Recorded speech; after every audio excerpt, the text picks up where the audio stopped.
The data center industry is moving faster than ever, and behind the scenes, some seriously smart people are making it all happen. Welcome to the Inside Data Center podcast, where we dive into the stories, insights, and innovations driving real change across the industry. From hyperscale campuses to game-changing technologies, we're talking to the people shaping the future of digital infrastructure. Whether you live and breathe data centers or just want to understand what's powering our connected world, you're in the right place. Hello and welcome to the Inside Data Center podcast hosted by Andy Davis. And today I'm your co-host Pieter Schaap. We have two amazing guests here at the table. But before we go to our guests, Andy, what's your news of the day? I've run out of news for today now, but one thing I'm going to say about events is the amount of industry breaking news that you hear that you're not allowed to reveal yet. So the amount of times I've been told about some investment that's coming and we want to talk to you in a couple of months, or we're going to announce a major site in a few months. I think that's what's great about events. You hear a lot of the undercurrent of the industry that I can't announce, but I will announce when I can announce. Gigawatt buzz, right? Gigawatt, bragawatts, as they say. Bragawatts, that's a good one. Thank you, Andy. So we're coming to you live from KickStart Europe in Amsterdam. First guest, Miriam from Kooperen from GreenScale. Miriam, please introduce yourself. Yeah, so my name is Miriam from Kooperen. Even though everyone tells me that everyone knows me already, I will still introduce myself. So I work as the Senior Director for Procurement for GreenScale. Pretty new startup in the market, active since November 24, and I'm enjoying my time a lot in just kicking everything off for this new company. Yeah. Thank you. And then we have Luc Spin from Unica Datacenters. Luc, the floor is yours. Well, Luc Spin, VP of Sales and Marketing for Unica Datacenters. We are a Dutch general contractor, world famous in Holland, but we're also active in Belgium and Germany, Western part of Germany as well. And we design and construct and maintain all kinds of data centers, especially for the hyperscalers and the co-location players. And today we want to touch on some interesting topics with some additional focus on procurement and supply chain constraints. So let me kick it off. Well, Andy was saying it just now, the market is doing crazy things at the moment. We're almost feeling like the neoscalers are trying to take over, disrupting the market, demanding 12 to 40 months RFS from start of construction. That's associated with massive risk, but also with opportunities. Miriam, what do you see as the major bottlenecks to achieve those programs in terms of supply chain? Well, everyone wants everything at the same time. So that is definitely the major bottleneck that I see in this market. So it all comes down to me in building partnerships with the market, which is, I must say, a bit harder when you work for a startup who didn't earn yet their colors in the market, right? Luckily, I've been in this role in various companies for a couple of years now, I believe 11 or 12. So I know most of the supply chain, and I'm just trying to build on my past relationships and continue to talk to the market, build those relationships, and hopefully they will run with me when the time is there. So when you talk about partnerships, does it also mean that when you have existing relationships and you get them into the loop for your new projects, that they're willing to allocate capacity for you, or already starting fabrication of equipment and whatnot early in the project without having real commitments? Because we hear a lot of buzz around partnership here and partnership there. Yeah. But if there's no firm commitment from a client, super difficult to still get traction. How are you dealing with Correct. Yeah, and I still say continue to talk, be extremely transparent on what's going on. So I'm not telling nice stories to my suppliers to say, oh no, we will be there. Yes, we will be there, but I try to nuance it a bit and make sure that they know exactly what's going on. So they will tell me as well, today everything is fine, we have enough capacity to produce for you, but please, tomorrow things can be different. But staying in contact with them, making sure that they tell me when situation changes, tells me enough about the actions I need to take, and whether that means making commitments, which is complicated because you have to deal with the company's investors, of course, or whether that means looking further out in the market to find alternative supply. But yeah, open and transparent communication is, I think, key to everything we do these days. Look, your experience, and especially around the MEP side, where things can get very, very tense around lead times. I recognize the story Miriam was telling. We see the same.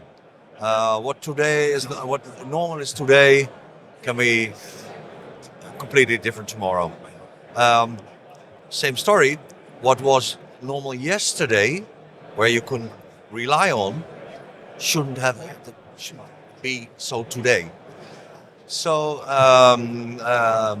delivering a data center is a normal thing, but each delivery is a delivery on its own, with all the project specifics, not in financing or from an MEP point of view.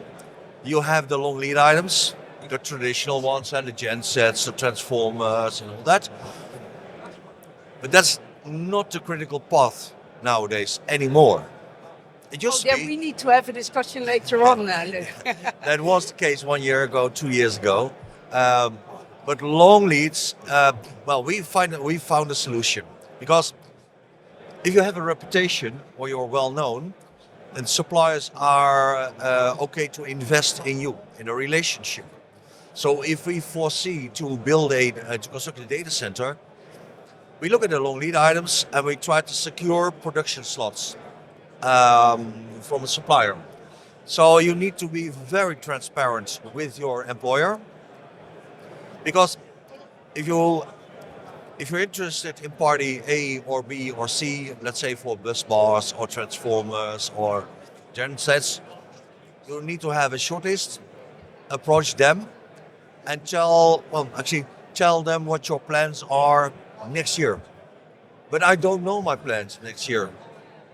I've sort of a clue. So what we do is try to find a solution in standardizing the long lead items. For instance, a lot of co-location parties have their obligation for the capacity of a generator set. They all want 3 MVA or 1.8 MVA, but 2.5 MVA, that's pretty much standard. So don't try to find a unique thing or keep it at 2.5, because then we can procure 10 or 20 gensets 2.5 MVA, whether that's for you, Miriam, or for another company. And then the lead time isn't a year or more, but it is 3 months, 4 months, because we procure in advance at risk. So it's more a product-centric approach versus a client specification approach. Yeah, because I think that's the angle of Miriam and the competitors of Miriam. And when she approaches us, I say, guys, make this happen. This is the program. I need to have an RFS date in 12 months or so, and I didn't start the construction yet. Okay, that's a challenge. And in a normal approach, it can't be done. Well, I think, Miriam, when you talk about partnerships, this is something that obviously is happening already, where you are looking at core capabilities, competencies, but also technical solutions that fit your scheme. Exactly. Therefore, moving away from your specs and almost incorporating the vendor specifications, correct?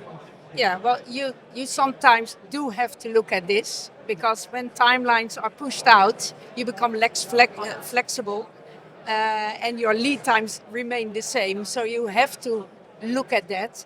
However, that's also a very dangerous thing to do, because the moment you start changing your specifications, there's a Dutch expression, I guess you cannot just translate it into English, but you throw yourself out to the lions, if you know what I mean. Yeah. So it is very dangerous as well, because then you are actually dependent on what others do in order to bring you this solution. Yeah, but yeah, you have to be creative sometimes. Yeah. And I think part of the challenges as well, from my perspective, looking out is that the manufacturers have had to scale at the same time that the industry's scaling. Yeah. And at the same time as there's so much new demand. I think during COVID and the early sort of when it really started to develop, people were saying, oh, the manufacturers will catch up. They haven't really had the opportunity to catch up, even though they've invested Correct. billions into more manufacturing. Yeah. At the same time, you've seen continued growth. Yeah. So you've got that balance of the manufacturer's growth or trying Yeah. to keep up with growth, as well as the customer wanting more capacity. So it's kind of the perfect storm, isn't it? Yeah, and I'm fully with Luke when he says standardization does a lot, and it does a lot. I still believe though that it is very hard in Europe to actually standardize. So we all want a reference design. We all want to be able to buy exactly against the same specifications. I don't think it has ever really happened in Europe, but it's also a change in mindset. And I'm working a lot with our VP of design, and he's luckily very much of the same opinion. Let's stick as close as possible to the standard specifications that we have set, and with that you definitely. It's built. It's order to engineer or order to suit. Huh? That's the big question. And we are constructing data centers since 1998. The first ones we did were for telco companies, and they were sort of standardized. But that was in the old days because there was nothing else available. But the data center market exploded, more and more suppliers came up, and each has their own specifics. And if you have a lot of specifics in the market, you think more to choose is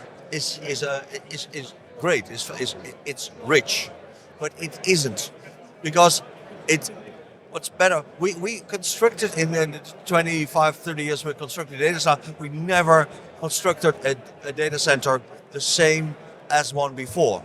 It's always a different one. We did 15 projects for Equinix, vaguely known party, and those 15 projects was not one the same.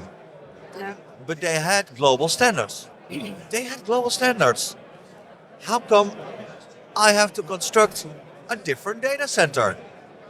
How? So Luke, this brings me back to why the partnership is even more important than standard specifications. Yeah. Because if you can work very closely together with your supply chain, if you can inform them very openly and in time that things are changing, Transparency you have works, to yeah. bring them Yeah. with you along your journey. And I think in the end that is the only way to make it happen. And there's another advantage, because if you work with, we work a lot with partnerships, and it shortens the chain as well.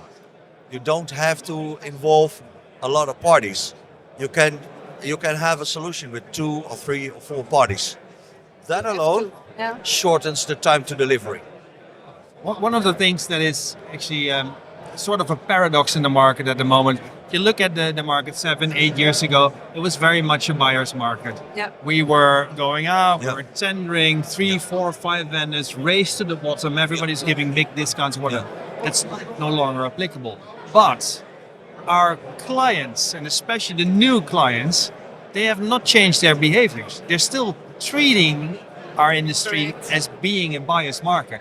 Both of you are in a very peculiar position where you're trying to satisfy very ambitious programs and very ambitious clients, but also with quite a static and selective supply chain support base. Yeah. That must be extremely difficult to deal with, Miriam. It is, but luckily, I would say most of our supply chain is dealing directly with our customers as well, so they know. Shorten the chain. Yeah, so they know what we have to deal with, and they can actually think with us in solving this. But yeah, you're absolutely right. We are not at all in a buyer's market anymore. So there's such a high demand currently, and I always say I kind of feel lucky if people want to work with me these days instead of it being the other way around. And then again, I keep on repeating myself. Therefore, building those partnerships is really the only way to do it. Do you think the industry is more open to partnerships now? Oh, definitely. Because again, if you go back, it was we were very siloed, weren't we? Everyone did their own thing. Whereas now, I feel a lot of appreciation if you reach out to suppliers and start talking about partnerships. In the end, it's good for us. It gives us certainty, but for them, it's the same, right? So they can plan a bit better over the coming. And I think the last 2 years, if you're not transparent, it'll be a no bid from our side. So we are selective, not from a commercial perspective, but also with a project perspective, because it has to be doable. And if you find an employer with all the costs and telling you nothing, how am I supposed to deliver that project in a proper way? Yeah. Because we have a common goal: deliver the project as fast as possible, meeting the quality standards and the cost. Well, that's sometimes a struggle, but The cost is the cost. yeah, the cost. Well, actually, 6 years ago, I changed our commercial approach. I always work with an open book approach, always. So I tell my clients are professionals. Miriam is one also. You know what things cost. Yeah. So why should I do funny about it? So I have an open book. I tell them, and give you an example. We buy a lot of cables each month on length, and I challenge my clients. Okay, this is the cost of the fiber per kilometer, whatever. If you're able to procure that cheaper, I will eat my left shoe. And I never had to eat my left shoe, because we have a scale of economy for the fiber cabling, but my clients have another advantage on other topics. So combining that, being transparent, what can you do, what can I do, and whoever is able to do it the best for the project, that's the party who should do it. And that is a different way of approaching risks, because I see investment parties always trying to de-risk a project. So if you want me to buy the fiber cabling, that's de-risking the project, because we've done it before. We buy a lot, we know what to order, so that's de-risking. But for instance, the long lead items, it is a risk to order a genset in advance. Yeah. There's nothing written or signature yet, but for the progress of the project, it's very needy to order the genset. That's a risk. But if it's a standard genset, normally used by a lot of parties in the market, then it's okay for me to procure. Because if the project doesn't work for one party, I can always sell. I don't sell gensets, but then I have a genset available, and everyone is happy with that. So there's no risk for me. But if you're talking to an investor, he's not willing to pay for a genset when things are not done yet. Huh? On coming back to partnerships and using that as the basis. Look, you shared a story with me many years ago where you were doing prefabrication of thumb skids, and you had a couple of them in the shop standing by to be positioned at different projects. I deny everything. You had that partnership model already for many years in place. Yeah. Modularization has been a topic of discussion over the past years as well. It surfaced and it dwindled down again. Now with the neo-scalers that are so aggressive in terms of timelines, is modularization the way to go? Are you guys seeing more activity in shop and less activity at site? What's your idea around that? Well, we see a lot of parties wanting that. That's, for some, it's a sales pitch. So I think I had the proof of the pudding. So I'll take my clients to the shop, show them what we're capable of, because each shop has its limitations. And in all fairness, that fits the project or it doesn't. If it fits, I'll show the clients, tell them this is what we do, these are the guys, these are the names. And if you go on in June and in July, we will work for your project starting in September. Then you can talk about, okay, but whose risk is that? So it's my labor, it's my cost, or can we share something? And if you know a project is going on in September or November or January, I'm okay in producing in June or July. Because time is not my problem. For my clients, time is a problem. And is that something that you're seeing, Miriam, whereby there's so much pressure on time that you almost have no other option but to go skid-based or modularization or even volumetric modules? Well, currently we are definitely looking into this because the longer you are actually waiting with ordering, the more you are forced to look at modular solutions. But it's not just time. It's also health and safety. There's a lot of positive things around looking at modules. And it never So gets you can look at cheaper by modules. delaying. It never gets cheaper by delaying.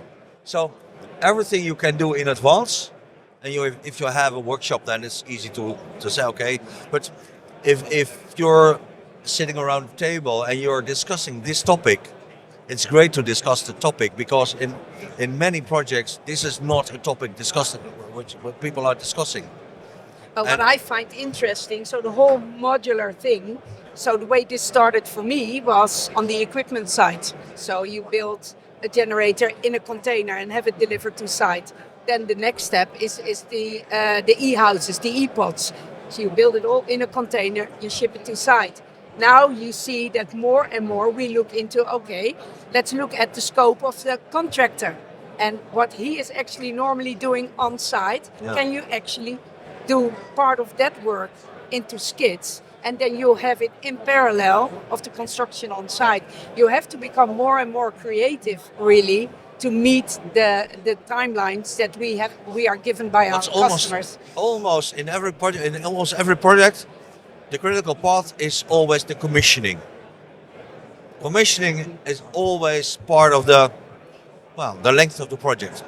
So if you can standardize, and if you have it earlier on site, we can start commissioning earlier.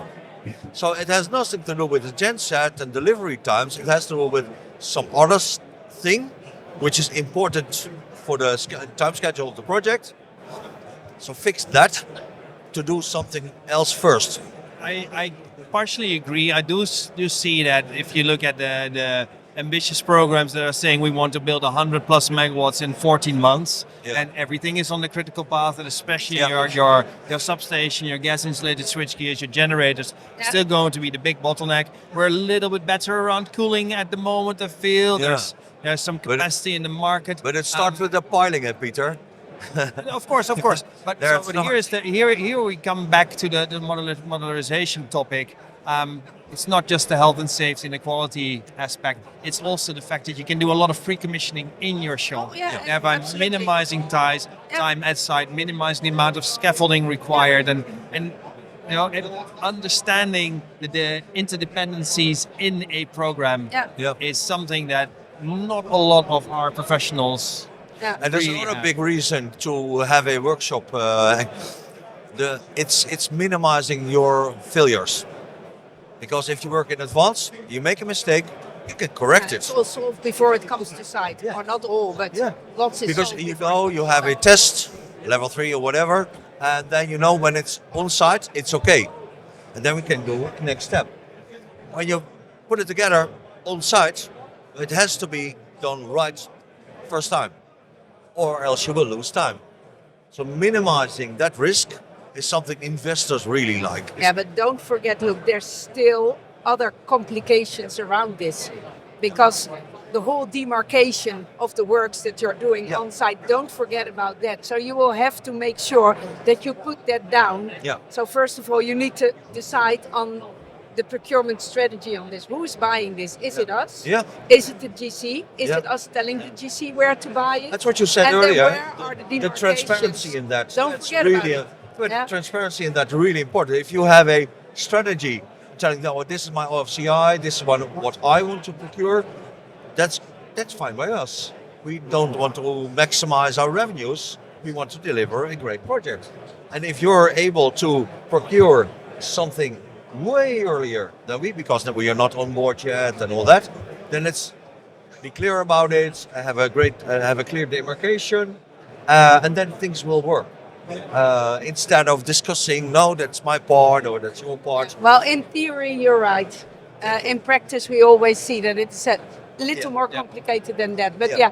it all needs to be figured out. So let's call it old-fashioned demarcation matrices we had, we will have to relook them and make sure that it works again. Because if you get any clashes on that or discussions on that during construction, Yeah. it will again delay your project. And that's not the reason for doing this. I like the. Sorry, it's also the pressure on the labour, which I think gets forgotten. It's such a pressure on the labour force now, and a lot of these developments are in remote locations. Whereas if you can centralise that hiring in a factory somewhere Correct. where there is a talent pool already, you can take a lot of that strain off the actual geographic location. So And Norway is a great example Perfect of that, example. where there's not much history of building data centers. So finding enough skilled, especially MEP workers, is hard. So that is one of the reasons as well to look into that, because how otherwise do we solve the issue of getting enough workers to site to do the job? Exactly. So definitely. Talking about old-fashioned that you just touched on, it used to be money talks, right? You're the cheapest in the business. We'll try to award to you because it's a solid business case. I was never like that, Peter. Have you seen that moving away from just a commercial aspect of doing because you procurement? have to. You always had safety, quality, and lead time as factors as well. GreenScale is using sustainability almost as an arbiter to say whether or not you qualify. Are you seeing any other trends in this space? I see that this is a trend in the whole market, but then there's always a difference between saying you find it important and actually taking this into your procurement process. So I'm out to tender currently on our reference design equipment, and we have a huge focus there on sustainability, which is asking for EPDs, all that kind of stuff. It is driving up the price. So being sustainable comes with a price, but the high demand comes with a price. And the focus currently on delivering in time, which is, I believe, the most important thing we see in the market, has an impact on the price. So the best way to solve that is make sure that whatever you do is interesting for both you and me, and then you work together, not against the lowest cost as we had seen them like years ago, but still it's a good outcome for both parties. And if you have a good outcome for both parties, well, let's call it safe moving forward. Yeah. Andy, shall we go to some quick fire? questions. Yeah. Let's do it. Uh-oh. So 10 questions each. Andy will ask questions to Miriam. I will ask Luke some questions. Okay. Select one, please. Select one answer. And as Do we I have to explain why we select the answer, or we're just good to go? If you want to come back to some of the answers, you can do Is it. it a yes or no thing? You'll find out. it's an A or B. And as I always say, Peter is responsible for the questions. So any questions after? Okay, good to direct know. Peter. Good to know. I will. Okay, we'll start. Direct equipment procurement or turnkey solutions? Direct equipment procurement. Strict project deadlines or flexible budgets?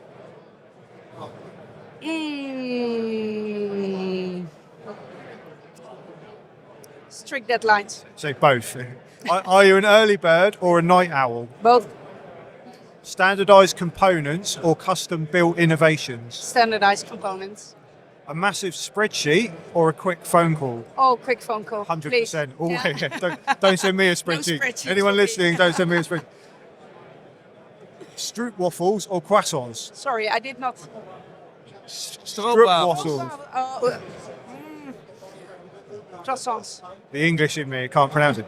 Supply chain stability or cutting edge tech? Supply chain stability.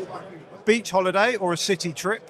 City trip combined with some days of beach. I think we all need a beach holiday with the weather at the moment, don't we? Everyone in Europe's desperate for the beach.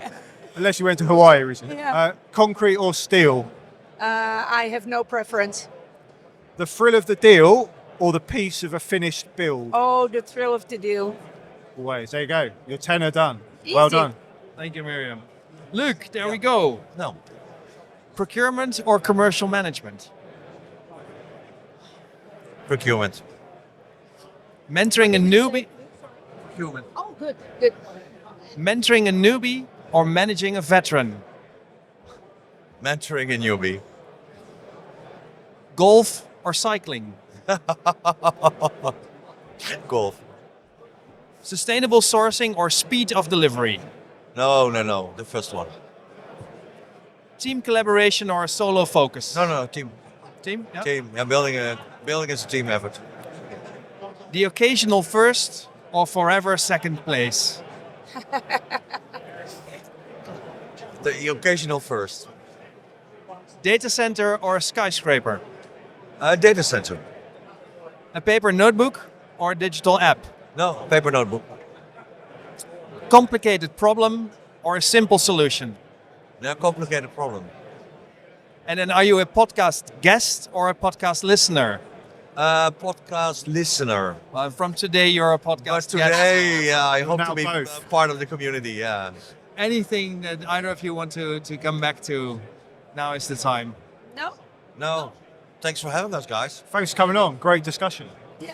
thanks a lot. That brings us to the end of the podcast. So thank you very much, Miriam for Kooperen, GreenScale, Luxpin, Unica, Datacenters. Thank you for tuning in, and thank you, Andy, for Do it a again wonderful next time year. as always. Thank Cheers. you.